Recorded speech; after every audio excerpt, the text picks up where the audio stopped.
Good morning, friends. I'm an alcoholic. My name is Vimal. विमल भाई। Hi. So, living sober हम पढ़ रहे हैं और इस जर्नी में हम पहुंचे हैं चैप्टर 5 पे, लिव एंड लेट लिव।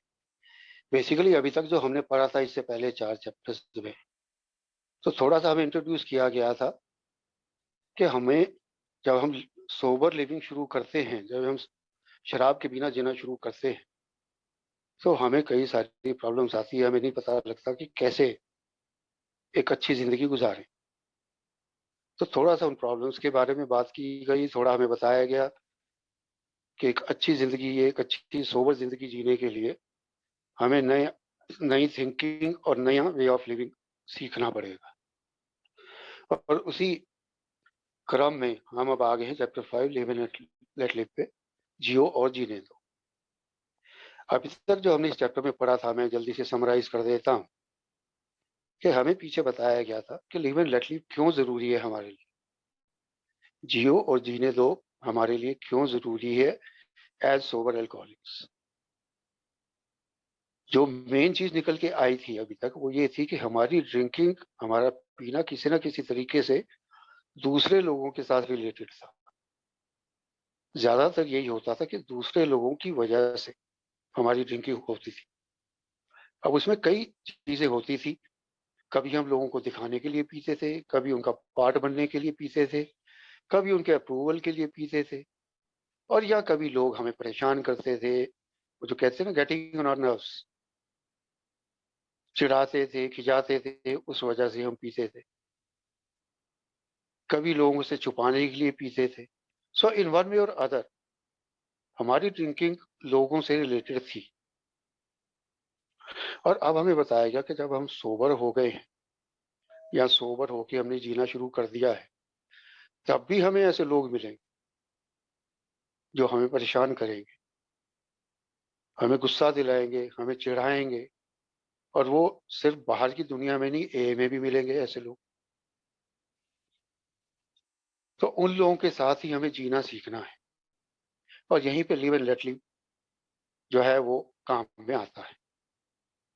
तो अब हम आगे बढ़ते हैं और हम पढ़ेंगे page number 11, second last paragraph से। Page number 11, second last paragraph. To begin to put the concept of live and let live into practice, we must face this fact. There are people in A and everywhere else who sometimes say things we disagree with or do things we don't like. अब यहाँ पे अभी तक तो बताया गया था कि लिव एंड लेट लिव होता क्या है और मुझे क्यों चाहिए। अब एक्चुअल प्रैक्टिस करना कैसे है इसे, how to live and let live. So to begin to put the concept of live and let live into practice. अब इसको प्रैक्टिस में लाने के लिए, इसको व्यवहार में लाने के लिए we must face this fact, एक सच्चाई का सामना हमें करना पड़ेगा। और वो सच्चाई क्या है? There are people in A and everywhere else who sometimes say things we disagree with or do things we don't like. A में भी और ए के बाहर भी ऐसे बहुत से लोग हमें मिलेंगे जो ऐसी बातें करते हैं जिनसे हम सहमत नहीं हैं, या ऐसी काम करते हैं, ऐसी चीजें करते हैं जो हमें पसंद नहीं है। अगर हम वाकई अपने आसपास देखें, चाहे वो ए में हो चाहे बाहर हो, मेरे ख्याल से अगर मैं अपनी भी बात करूं तो शायद 90% लोग ऐसे होंगे जो ऐसी बातें करेंगे जिनसे मैं सहमत नहीं हूं, ऐसे काम करेंगे जो मुझे पसंद नहीं है। मुझे अपने घर वालों की कई चीजें पसंद नहीं है, फैमिली में कई चीजें पसंद नहीं है, अपने आस पड़ोस में बहुत सारी चीजें पसंद नहीं है। सड़क पे निकल जाता हूँ तो लोग पसंद नहीं आते, जिस तरीके से वो चलते हैं, जिस तरीके से वो करते हैं काम, पसंद नहीं आते। सो ये चीज तो मुझे एक्सेप्ट करनी पड़ेगी। We must face this fact, इस चीज का सामना करना पड़ेगा कि ऐसे लोग मुझे मिलेंगे जो मुझसे अलग तरीके से बात करेंगे या ऐसे काम करेंगे जो मुझे पसंद नहीं। Learning to live with differences is essential to our comfort. अगर मुझे कंफर्टेबली रहना है, मुझे आराम से रहना है, तो इन डिफरेंसेस के साथ रहना सीखना पड़ेगा। एसेंशियल है, जरूरी है मेरे लिए, मेरे आराम के लिए। ये जरूरी है कि मैं इन डिफरेंसेस के साथ, ये जो अंतर है मेरे और दूसरे लोगों के बीच, उनके साथ जीना सीखूंगा। It is exactly in those cases that we have found it extremely helpful to say to ourselves, oh well, live and let live. और यही मामले होते हैं जहां दूसरे लोग मुझसे अलग बात करते हैं, मेरी सोच से अलग करते हैं, ऐसे काम करते हैं जो मुझे पसंद नहीं है, जहां मुझे ये कहना पड़ता है, ये अप्लाई करना पड़ता है, लिव एंड लेट लिव, जियो और जी लेना। अगर नहीं करूं तो रोज मेरे झगड़े होंगे, या तो झगड़ा करूंगा या रिजेंटमेंट में रहूंगा, परेशान रहूंगा। कुछ भी नहीं होगा तो परेशान रहूंगा। वाइफ ने मेरे हिसाब से नहीं किया, हस्बैंड ने मेरे हिसाब से नहीं किया, बच्चों ने मेरे हिसाब से नहीं किया, बच्चों की आदत मुझे पसंद नहीं है, तो मैं इन्हीं चीजों में फंसा रहूंगा। तो इन्हीं मामलों में मुझे इसको अप्लाई करना पड़ता है, live and late. In fact, in A, much emphasis is placed on learning how to tolerate other people's behavior. हमें बिग बुक में बताया गया था, love and tolerance is our code. प्यार और सहनशीलता ही हमारा कोड है, और वही चीज यहाँ पे बताई जा रही है कि ए में इस चीज पे बहुत जोर दिया जाता है कि दूसरे लोगों के बिहेवियर को कैसे टॉलरेट किया जाए। मैं तो हमेशा शॉर्ट फ्यूज में रहता हूँ ना, 1 मिनट में धमाका होता है, मेरा फ्यूज उड़ जाता है जरा जरा सी बात पे। तो ए में इस बात पे जोर दिया जाता है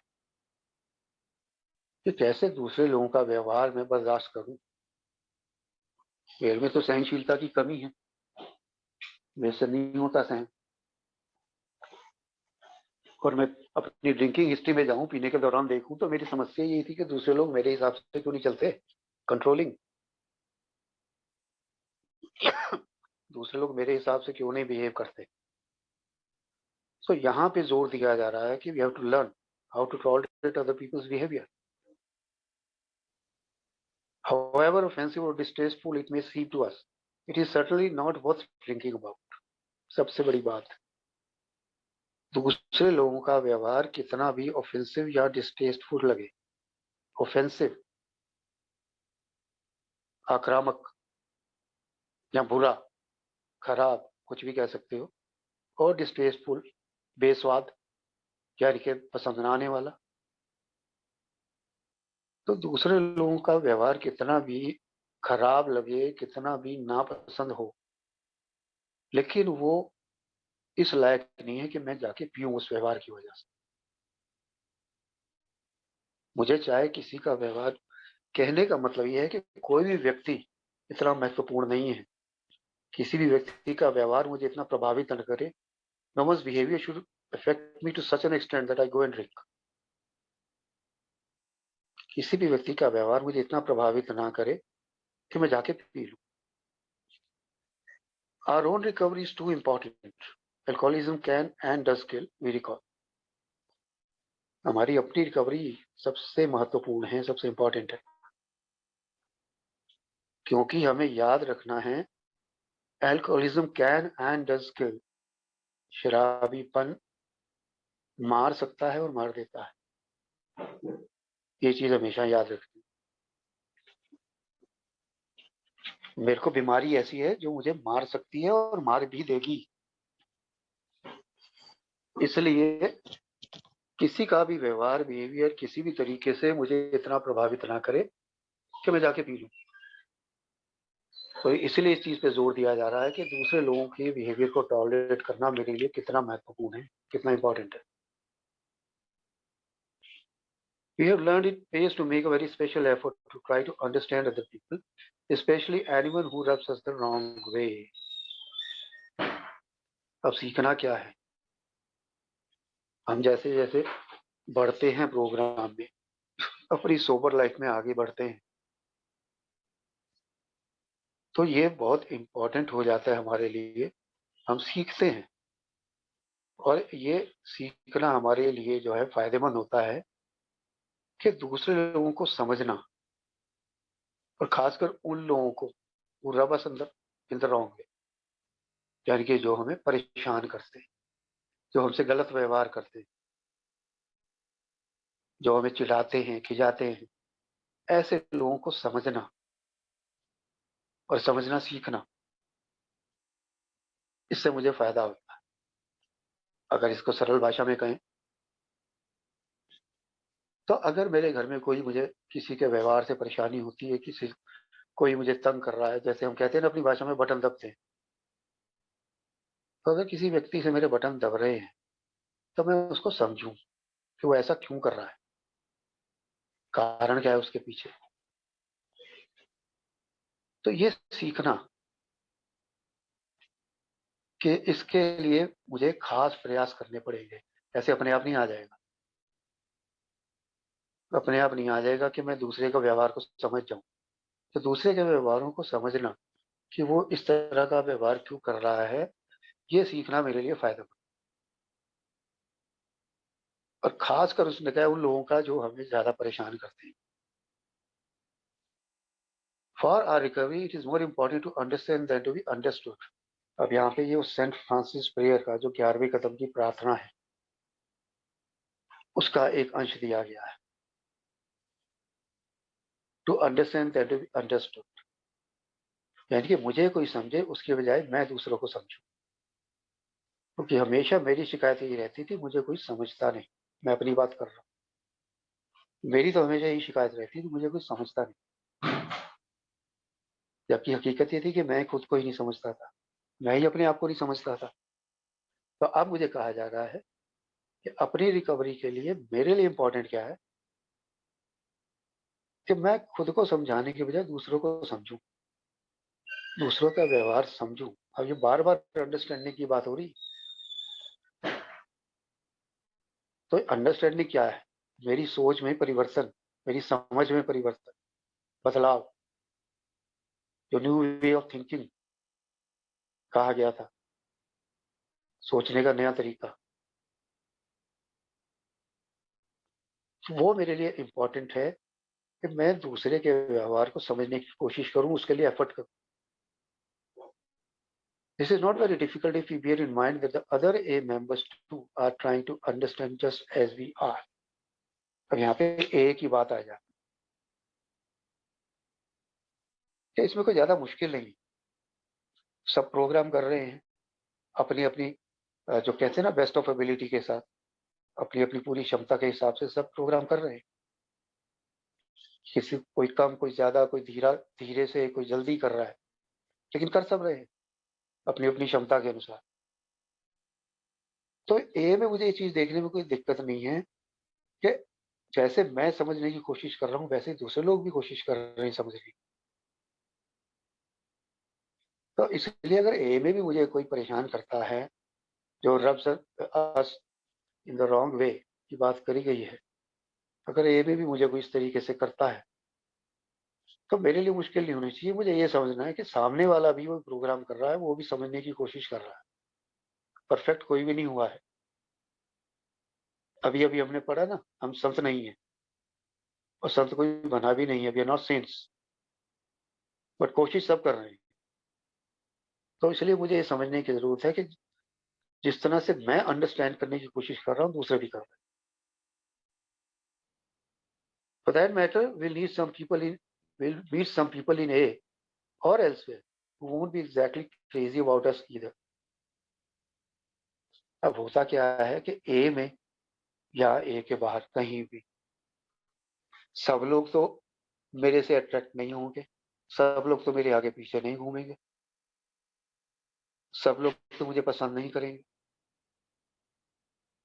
बहुत से लोग मुझे नापसंद भी करेंगे, बहुत से लोग मुझे इग्नोर भी करेंगे, कई लोग उस तरीके से होंगे कि ठीक है ये भी एक व्यक्ति है, कई लोग मुझे पसंद करेंगे, कई लोग मुझे बहुत ज्यादा पसंद करेंगे, मेरे आगे पीछे घूमेंगे, हर तरह के लोग मुझे मिलेंगे। तो कहने का मतलब ये है कि ऐसे लोग जरूर मिलेंगे जो बहुत ज्यादा हमें पसंद नहीं करते या बहुत ज्यादा हमारे लिए पागल नहीं है। या जिनके लिए मैं सेंटर ऑफ अट्रैक्शन नहीं हूँ, आकर्षण का केंद्र नहीं हूँ। So all of us try to respect the rights of others to act as they choose or must. तो इसलिए हमें दूसरे लोगों के इस अधिकार का सम्मान करना चाहिए कि वो जैसे चाहें वैसे कर सकते हैं, जो चाहे वो चुन सकते हैं।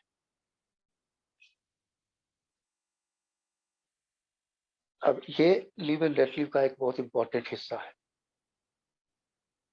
यहाँ पे बात आती है कंट्रोलिंग की, जो मेरी आदत है कि मैं दूसरे लोगों को, खासकर अपने घर वालों को कंट्रोल करने की बहुत कोशिश करता हूँ कि मेरे हिसाब से चलना चाहिए सब कुछ।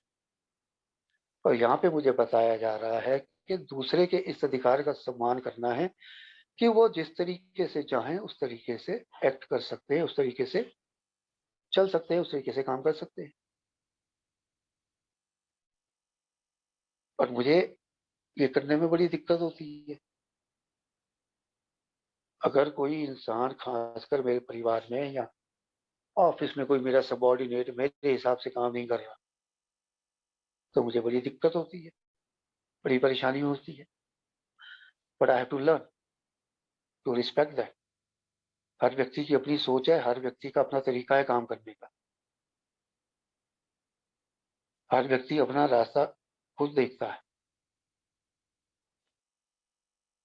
अगर मुझे दिल्ली से मुंबई जाना है तो वहां जाने के 4 रास्ते हैं, और हर व्यक्ति अपने हिसाब से अपना रास्ता चुन के जाएगा।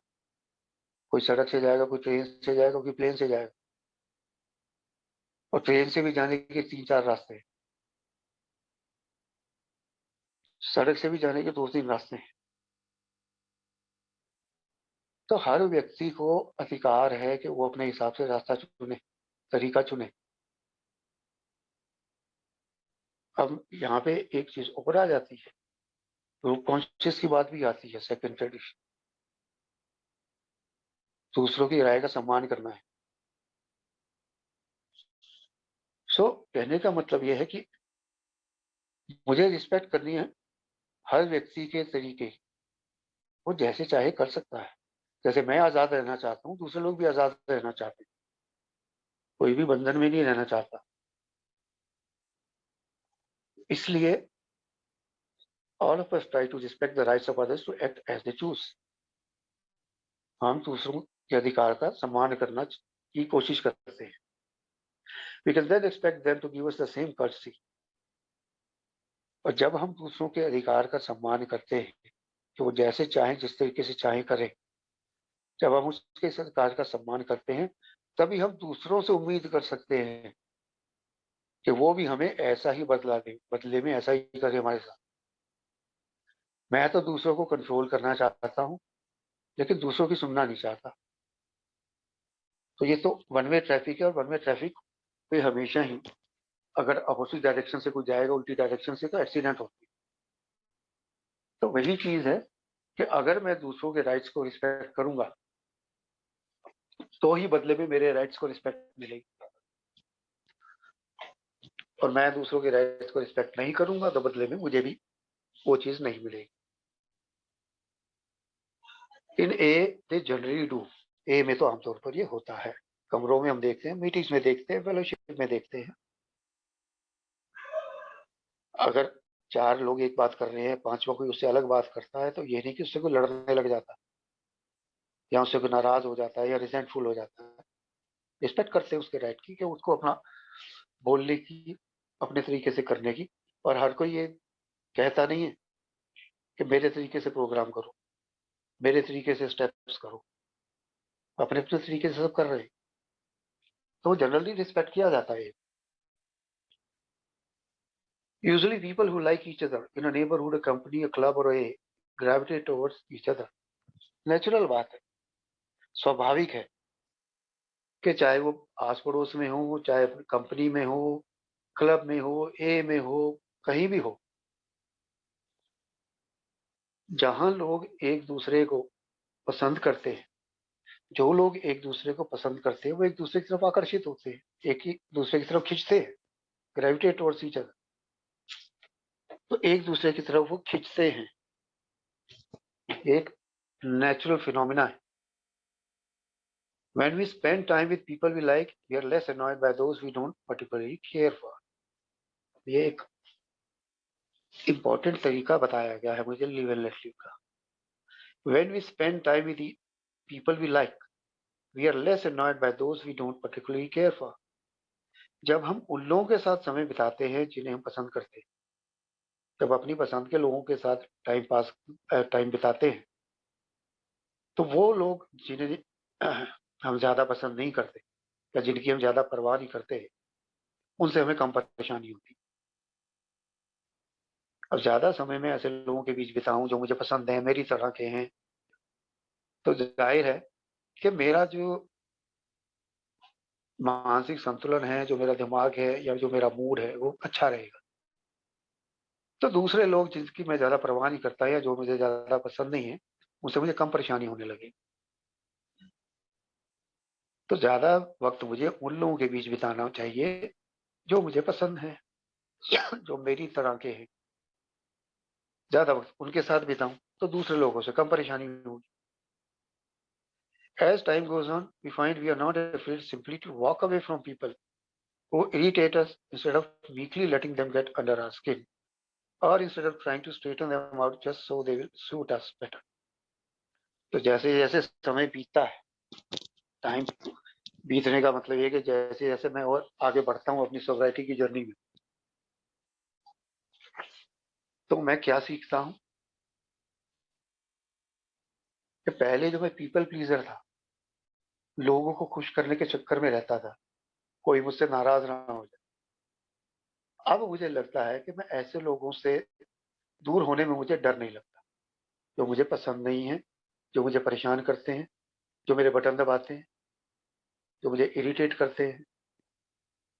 तो बजाय मैं चुप रह के उनकी बातें बर्दाश्त, उनका व्यवहार बर्दाश्त करने के, जो लिखा है ना, letting them get under our skin, कि उन्हें खुद को परेशान करने दूं, इरिटेट करने दूं और कुछ ना बोलूं,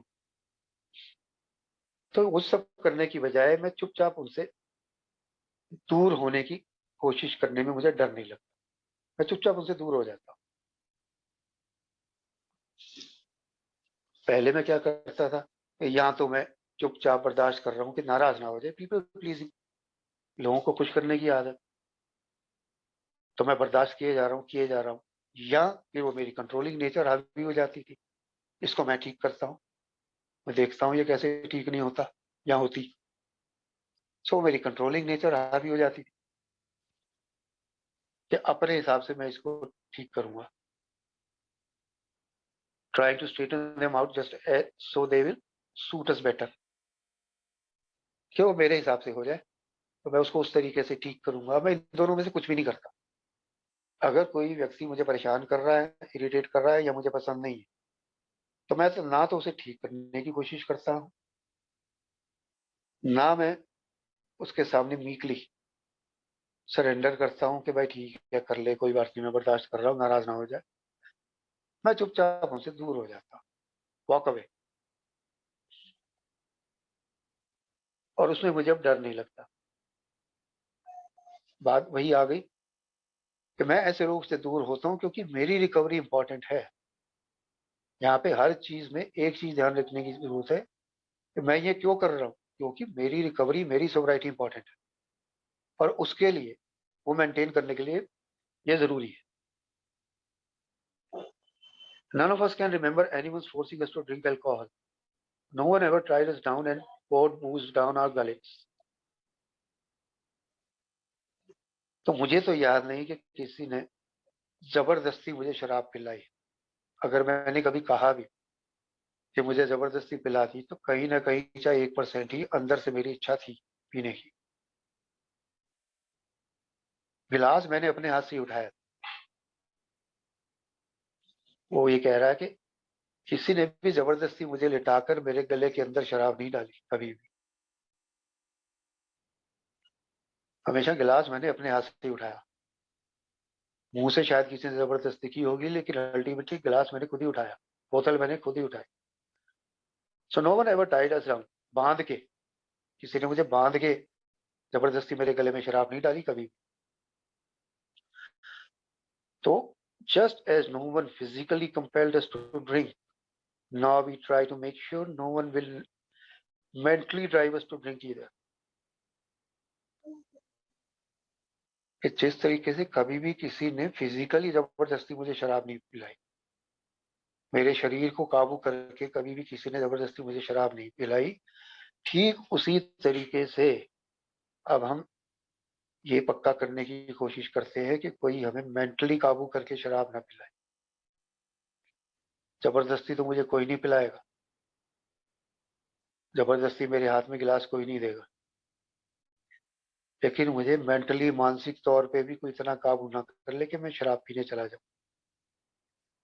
ये मुझे पक्का करना है। तो ये जो पीछे हमने 3 पैरे पढ़े हैं उसका सार यही है।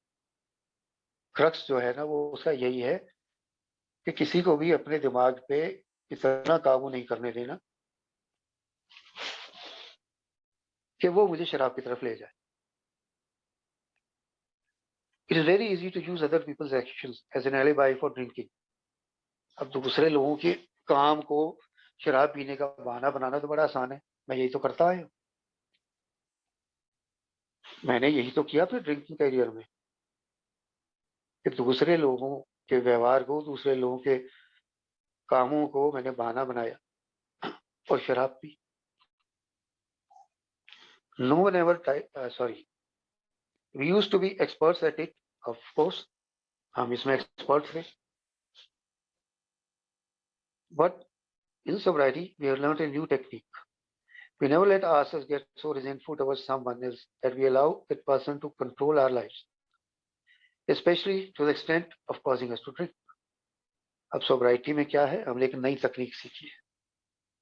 अब यहाँ पे तकनीक कह रहा है, मैं इसे फिर न्यू वे ऑफ थिंकिंग कहूंगा एंड एक्टिंग, सोचने और करने का नया तरीका। और वो क्या है, we never let ourselves get so resentful towards someone else that we allow that person to control our lives. कभी भी हम किसी के प्रति इतनी खुन्नस में नहीं आते, इतने रिजेंटफुल नहीं होते, इतनी रिजेंटमेंट नहीं लाते कि वो हमें शराब पीने की तरफ ले जाए, वो हमारा जिंदगी कंट्रोल करने लग जाए, हमारी लाइफ कंट्रोल करने लग जाए। अब लाइफ कैसे कंट्रोल करेगा, मुझे तो उस व्यक्ति से रिजेंटमेंट है, तो वो मुझे लाइफ कैसे कंट्रोल करेगा? वो इस तरीके से कंट्रोल करेगा कि वो मेरे दिमाग में रहेगा 24 घंटे। जैसे शराब मेरे दिमाग में रहती थी और मेरी लाइफ कंट्रोल करती थी, ठीक उसी तरह से वो व्यक्ति भी मेरे दिमाग में रहेगा और मेरी लाइफ कंट्रोल करेगा, मेरे एक्शंस कंट्रोल करेगा, मेरी थिंकिंग कंट्रोल करेगा। तो जाहिर है कि मेरी लाइफ कंट्रोल कर रहा है वो, तो इतना रिजेंटफुल मुझे किसी से नहीं होना, और खासकर उस हद तक तो बिल्कुल नहीं कि उसकी वजह से मैं शराब पीने जाऊं। पढ़ते हैं ना अक्सर, बार बार ये बात हमें हमारे कानों में पड़ती है, resentment is the number 1 offender, it kills more alcoholics than anything else. ये लाइनें हम बार बार सुनते हैं। तो यही चीज यहाँ बताई गई है कि भाई साहब मुझे इतनी खुन्नस तो पालनी ही नहीं है किसी से कि वो मेरी जिंदगी कंट्रोल करने लग जाए और मैं उसकी वजह से शराब पीने चला जाऊं। तो जहां रिजेंटमेंट आती है उस पर काम करना पड़ेगा मुझे तुरंत। We have found we have no desire to let any other person run or ruin our lives. अब सोब्राइटी में आके जैसे जैसे मैं प्रोग्राम में पढ़ता हूँ तो मुझे पता चलता है कि मेरे अंदर वो इच्छा है कि कोई भी व्यक्ति मेरी जिंदगी को ना तो चलाए और ना बर्बाद करे। मैं अपनी जिंदगी को ना तो किसी और व्यक्ति को चलाने दूं ना बर्बाद करने दूं। पहले मैं करता था और वही चीज मुझे यहाँ तक लाई जिस हद तक मैं पहुंचा, जो रॉक बॉटम मैंने देखे। तो आज मैंने क्या सीखा है, आज मैंने सीखा है कि मैं किसी भी व्यक्ति को अपनी लाइफ को इस हद तक कंट्रोल नहीं करने दूंगा कि वो मेरी जिंदगी चलाए या बर्बाद करे। As an ancient sage said that none of us should criticize another until we have walked a mile in the other person's boots. तो एक पुराने साधु ने कहा है, प्राचीन साधु की ये कही गई बात है कि हम में से किसी को भी दूसरे की तब तक आलोचना नहीं करनी चाहिए जब तक हम कुछ वक्त उसकी जगह पर ना बिता लें, इन अदर्स बूट्स, यानी कि अपने आप को दूसरे की जगह पे रख के देखूं,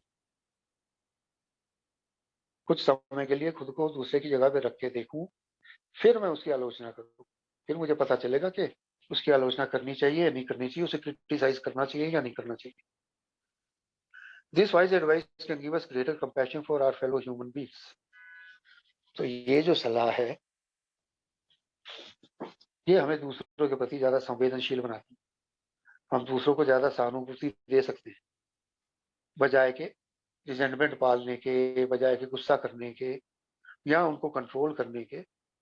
बेटर अंडरस्टैंडिंग, कंपैशन की बात कर रहा है, अंडरस्टैंडिंग भी आती है ना साथ में। पहले अंडरस्टैंडिंग आएगी, फिर कंपैशन भी आएगी। And putting it into practice makes us feel much better than be hungover. और इस चीज को जब हम प्रैक्टिस में लाते हैं, किस चीज को, कि कुछ भी दूसरे के बारे में सोचने या क्रिटिसाइज करने से पहले थोड़ा समय में उसकी जगह पे अपने आप को रख के देख लो, तो वो जो मेरे हैंगओवर के टाइम जो मेरी हालत होती है, उस समय बेहतर महसूस करूंगा। अब हैंगओवर यहाँ पे सिर्फ शराब की बात नहीं, हैंगओवर मेरा इमोशनल हैंगओवर भी होता है कि किसी चीज को लेके मैं, कल कुछ हुआ था और उसी को लेके आज मैं बैठा हुआ हूँ, that is my emotional hangover. तो वो किसी भी टाइप के हैंगओवर से मैं बेहतर महसूस करूँ। Let live, yes, but some of us find just as much value in the first part of the slogan, live. अब अभी तक बात हुई थी लेट लिव, कि दूसरों को जीने दो, दूसरों के साथ कैसे मुझे उनको कंट्रोल नहीं करना है, उनके साथ कैसे पेश आना है, किस तरीके से मैं हैंडल कर सकता हूँ दूसरे लोगों को। अभी तक ये बताया गया था, अब बात आ गई लिव की, मेरे अपने जीने की। लेट लिव तो इम्पोर्टेंट है ही है, दूसरों को उनके हिसाब से जीने देना तो इम्पोर्टेंट है ही, लेकिन मेरे अपने जीने के बारे में क्या। When we have worked out ways to enjoy our own living fully, then we are content to let other people live any way they want. When we have worked out ways, जब हमने वो रास्ता खोज लिया है जिससे मैं अपनी जिंदगी को पूरी तरीके से एंजॉय कर सकता हूँ, अपनी जिंदगी का पूरी तरह से आनंद ले सकता हूँ, जब वो रास्ता मैंने ढूंढ लिया है, और वो कैसे ढूंढा, कैसे मिला, कई चीजें जो है ना वो बिटवीन द लाइन्स होती, अनरिटर्न होती। तो when we have worked out the ways, वो तरीके,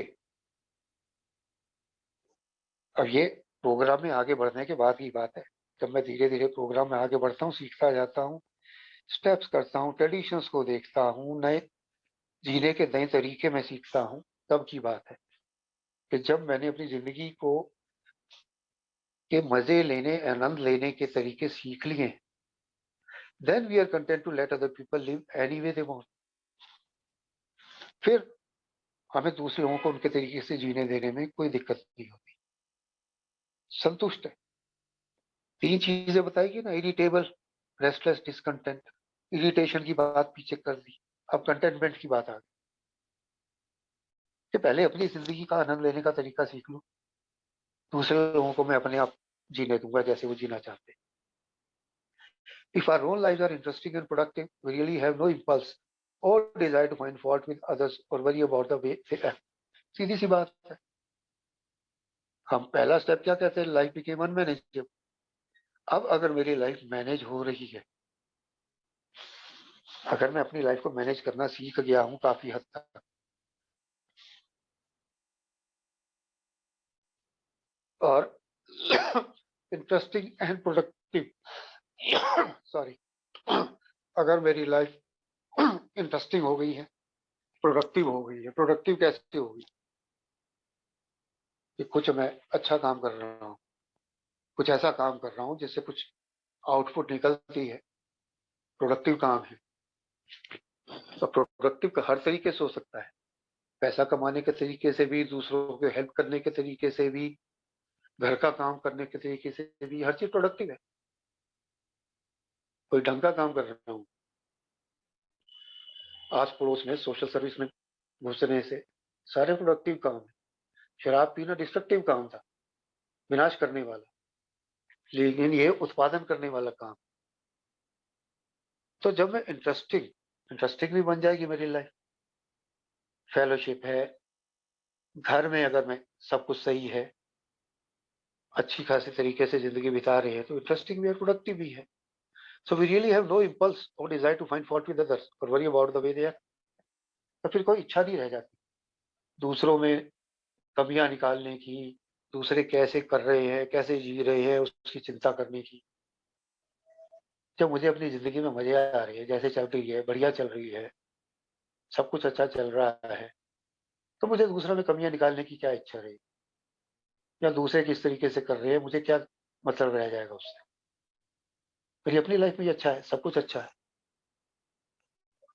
सो can you think right this minute of someone who really bothers us. अब ये चीज जरा सब लोग ध्यान से सुने, ये हम सबके लिए एक कह सकते हैं प्रैक्टिकल है, जो हमें अभी करना है साथ के साथ। बड़ी इंटरेस्टिंग चीज है, तो ये हमें साथ के साथ करना है। 10 मिनट बचे हैं, इसी 10 मिनट में हमें करना है 8 minute. Can you think right this minute of someone who really bothers you. क्या आप इस पल में किसी ऐसे व्यक्ति के बारे में सोच सकते हैं जो वाकई आपको बहुत परेशान करता है। आप लोग सोचो, कोई ऐसा व्यक्ति जो आपको वाकई बहुत परेशान करता है। इस पल में उस व्यक्ति के बारे में, उस व्यक्ति का नाम आ सकता है आपके दिमाग में, उस व्यक्ति के बारे में सोच सकते हैं।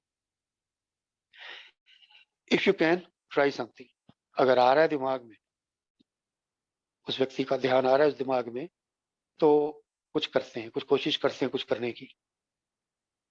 करने की कोशिश करो। क्या करना है? पोस्टपोन थिंकिंग अबाउट हिम और her and whatever it is about the person that tries you. अब दिमाग में आया ना, अब उसको पोस्टपोन करो। उस व्यक्ति के बारे में सोचना, या वो व्यक्ति किस तरीके से आपको परेशान करता है, किस तरीके से चिढ़ाता है, खिजाता है, उसके बारे में सोचना थोड़ा सा पोस्टपोन करो, थोड़ा सा आगे बढ़ाओ, अभी मत सोचो। You can boil inside about it later if you want to. बाद में अपने अंदर उबल लेना इसके बारे में। जितना गुस्सा, जितना परेशान होना है, जितना जो भी करना है, वो बाद में कर लेना, फिलहाल इसको रोक लो। But for right now, why not put it off while you read the next paragraph. तो अभी के लिए अगला पैरा पढ़ने तक इस चीज को रोक लो। उस व्यक्ति के बारे में सोचना, या वो किस तरीके से परेशान करता है, उसको सोचना फिलहाल टाल दो। Live, be concern with your own living. जियो, अपने जीने के बारे में ही फिक्र करो। मेरी अपनी जिंदगी तो चलती नहीं है, और मैं दूसरों की जिंदगियां चलाने की कोशिश करता हूँ, और यहाँ पे मुझे कहा जा रहा है अपनी जिंदगी चलाने की फिक्र करो। In our opinion, staying sober opens up the way to life and happiness. हमारी राय ये है, ये जो किताब लिखी है जिन्होंने, वो कह रहे हैं staying sober opens up the way to life and happiness. तो सोबर रहना जो है, वो जिंदगी और खुशी का रास्ता खोलता है। संयमित रहना जिंदगी और खुशी दोनों का रास्ता खोलता है। मेरे लिए दोनों रास्ते बंद थे जब मैं पी रहा था। जब मैं सोबर नहीं था तो मेरे लिए जिंदगी का रास्ता तो बंद था ही था, पर जब जिंदगी का रास्ता ही बंद था तो खुशी का रास्ता कहां से आना। So staying sober opens up the way to life and happiness. It is worth sacrificing many grudge or argument. तो सोबर रहने के लिए, जिंदगी और खुशी का रास्ता खोलने के लिए, कई ग्रज और आर्ग्यूमेंट का त्याग करना कोई बड़ी बात नहीं है। ग्रज क्या होता है? शिकायतें, कंप्लेंट्स, या किसी से दुश्मनी, या कोई डिसकंटेंटमेंट, कुछ भी हो सकता है। तो सोबर रहना, जिंदगी और खुशी का रास्ता खोलना, इसके लिए कई ग्रज और आर्ग्यूमेंट या बहसबाजी कुछ भी त्याग करना पड़े कम है। जो लाइफ और हैप्पीनेस मुझे मिलने वाली है उसके लिए कई ग्रज और आर्ग्यूमेंट और ये ग्रज रिजेंटमेंट के लिए भी यूज हो सकता है। तो वो छोड़ना जो है ना वो बहुत महत्वपूर्ण है। Okay, so you did manage to keep your mind completely off that person. अब आपको याद तो दिला दिया था कि कोई ऐसा व्यक्ति याद करो जो आपको बहुत परेशान करता है, और फिर कह दिएगा कि उसको छोड़ दो, फिलहाल टाल दो उसके बारे में सोचना। अब पिछले 5 मिनट में आप अपने दिमाग में देखो कि आप उस बंदे को दिमाग से निकाल पाए या नहीं निकाल पाए। So you did manage to keep your mind completely off that person, पूरी तरह से नहीं निकाल पाए। सो शायद उस व्यक्ति को पूरी तरह से अपने दिमाग से नहीं निकाल पाए। So let's see whether the suggestion coming next will help. अब उन्होंने जो अगला पैराग्राफ कहा था वो यही था जो आगे हम पढ़ेंगे कि किस तरीके से मैं ऐसे व्यक्तियों से डील कर सकता हूं जो मुझे परेशान करते हैं, जो मुझे तंग करते हैं, जो मुझे चिढ़ाते हैं, खिंचाते हैं। उन व्यक्तियों को मैं किस तरीके से डील कर सकता हूं। So let's see whether the suggestion coming next will help. तो देखते हैं जो आगे जो सुझाव आ रहा है, आगे क्या सुझाव आ रहा है जो अगला चैप्टर है, उससे कुछ मदद मिलती है या नहीं मिलती। तो ये हम आगे पढ़ेंगे, अगली बार पढ़ेंगे, अभी तो टाइम हो रहा है, अगली बार पढ़ेंगे गेटिंग एक्टिव। तो फिलहाल जो आज हमने पढ़ा है वो बेसिकली उसका अगर मैं क्रक्स निकालूं तो यही है कि पहले हमें दूसरे लोगों को समझना सीखना होगा। To understand that to be understood. उनकी जगह खुद को रख के देखूं कि उनका जो व्यवहार है मेरे साथ वो क्यों है। हमने पिछली बार पढ़ा था कि ए में आने के बाद भी काफी समय तक लोग बाग हमें उसी तरीके से ट्रीट करते हैं जैसे कि हम पी रहे हैं, चाहे वो फैमिली वाले हों, फ्रेंड्स हों, कोई भी हो, वो हमें उसी तरीके से ट्रीट करते हैं जैसे कि हम अभी भी पी रहे हों, और इस बात से हमें बड़ी परेशानी होती है। तो आज भी यही बताया जा रहा है कि बजाय मैं ये कोशिश करता रहूं कि जी मेरी बात सुनो, मुझे समझो, मैं समझाता हूँ, मैं क्या कर रहा हूँ, क्यों कर रहा हूँ, मैं दूसरों की जगह पे रख के देखूं, समझूं, रिजेंटमेंट से दूर रहूं, ऐसे व्यक्तियों से दूर रखूं अपने आप को जो मुझे परेशान करते हैं, और उन लोगों के साथ ज्यादा समय बिताऊं जो मुझे पसंद है, जो मेरे जैसे हैं, जिसके साथ टाइम पास स्पेंड करना मुझे अच्छा लगता है। तो ये सारी चीजें जो मुझे बताई गई हैं, और उसके बाद में मुझे बताया गया कि अगर मेरी अपनी लाइफ को मैं अच्छी बना लेता हूँ, जो अनमैनेजेबिलिटी है मेरी लाइफ में, उस अनमैनेजेबिलिटी को पे काम करके मैं अपनी लाइफ को जितना पॉसिबल हो मैनेज कर पाता हूँ, इंटरेस्टिंग बना लेता हूँ, प्रोडक्टिव बना लेता हूँ। अब ये जो प्रोडक्टिव की बात की गई थी ना, ये अगले पैरा में आएगा, गेटिंग एक्टिव में इंटरेस्टिंग और प्रोडक्टिव कैसे बनेगी। तो वो बना लेता हूँ तो फिर मुझे दूसरों पे ध्यान देने की जरूरत नहीं पड़ती। तो यही क्रक्स है इस चैप्टर का, लिव एंड लेट लिव का। तो आज यहीं पे खत्म करते हैं। Thank you Saurabh, thanks for giving me this opportunity, thank you very much.